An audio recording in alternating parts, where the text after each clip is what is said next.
पुण्यात किरकोळ कारणावरून विद्यार्थ्याचा खून करणाऱ्या 2 कॉलेज तरुणांना भारती विद्यापीठ पोलिसांनी अटक केली आहे। गौरव जाधव असं खून झालेल्या विद्यार्थ्याचं नाव आहे। आकाश अनिल कुमार डोके, आशिष विभीषण पवार अशी 2 आरोपींची नाव आहेत। 26 मार्चच्या रात्री सिंहगड कॅम्पसमध्ये आरोपी सिंहगड कॉलेजच्या कॅम्पस बाहेर मित्राचा वाढदिवस साजरा करण्यासाठी गेले होते। त्यावेळी त्यांचे सोबत असलेल्या या मित्रासोबत बाचाबाची झाली आणि नंतर मारामारी झाली।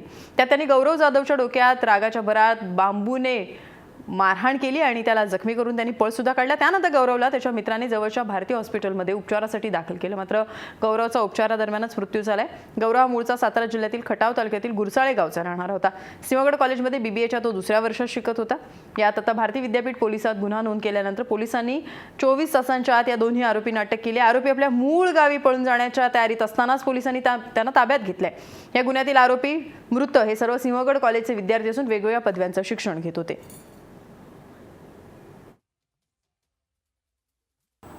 वाढदिवस साजरा करत असताना त्या ठिकाणी किरकोळ कारणावरून वादावाद चालू झाली। त्या वादावादीमध्ये आकाश डोके आणि आशिष पवार यांनी बांबूच्या साहाय्याने तिघांना जखमी केले।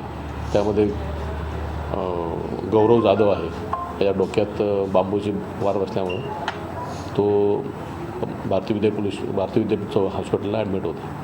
तो आज रोजी मयत झाला।